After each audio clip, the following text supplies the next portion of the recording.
नकल करने की सजा। एक जंगल में एक सियार और सियारिन रहते थे। सियार को जंगल के राजा शेर से बहुत जलन होती थी।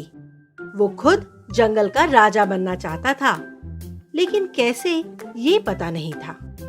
आखिर उसने शेर के बच्चे से दोस्ती की और बातों बातों में एक दिन उसने बच्चे से पूछा, ये तो बता कि तेरे पापा को सब जंगल का राजा क्यों मानते हैं?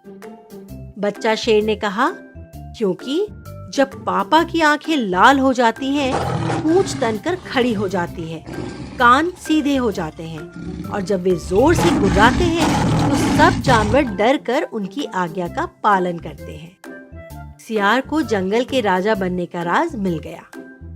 घर लौटकर सियार ने आईने के सामने खड़े होकर अपनी आंखें लाल करने की कोशिश की। पूंछ को तान कर देखा, कान को सीधा खड़ा कर दिया, लेकिन आईने में उसकी न तो पूंछ तनी दिख रही थी, न आंखें लाल थी और न कान सीधे थे।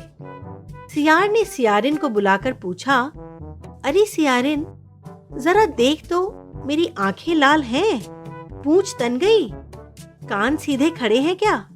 सियारिन ने ऊपर से नीचे तक सियार को देखकर कहा, नहीं जी, ऐसा कुछ भी नहीं है। सुनकर सियार जोर से चीखा, अरे बावली, ठीक से देख, अंधी हो गई है क्या?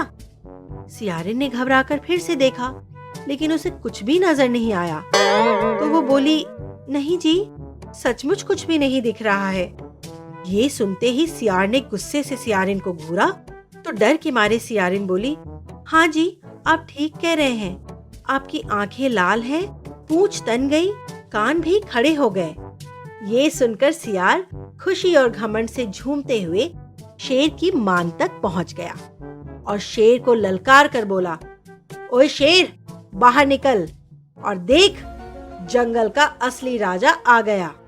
शेर अंदर सो रहा था। जब सियार कई बार चीखा तो शेरनी ने अपने बच्चे को ये देखने बाहर भेजा कि कौन चिल्ला रहा है। शेर के बच्चे ने जब बाहर आकर देखा कि उसका सियार दोस्त खड़ा है तो उसने इशारा किया कि पापा शेर घर में हैं, वो अभी चला जाए। लेकिन सियार ने उसे डपट कर कहा, मैं तेरे बाप को बताने आया हूँ कि आज से जंगल का राजा मैं हूँ। ये सुनकर बच्चे शेर ने फिर से कहा कि पापा शेर जाग जाएंगे तो बहुत मारेंगे। लेकिन सियार ने बच्चे शेर को धक्का देकर मान में घुसने की कोशिश की तो बच्चा शेर ने एक जबरदस्त पंजा सियार के मुंह पर दे मारा। बच्चे के एक पंजे से सियार के होश उड़ गए, आंखों के सामने अंधेरा छा गया और गिरते पड़ते वो वहां से ये सोचते हुए भागने लगा कि शेर के बच्चे का एक वार अगर इतना जोरदार है तो बाप शेर का पंजा कितना जबरदस्त होगा। उसे दुम दबाकर भागते देख जंगल के सब जानवर उस पर जोर जोर से हंसने लगे। बच्चों, इस कहानी से हमें ये सीख मिलती है कि दूसरे की नकल करने से हमें ही नुकसान होता है।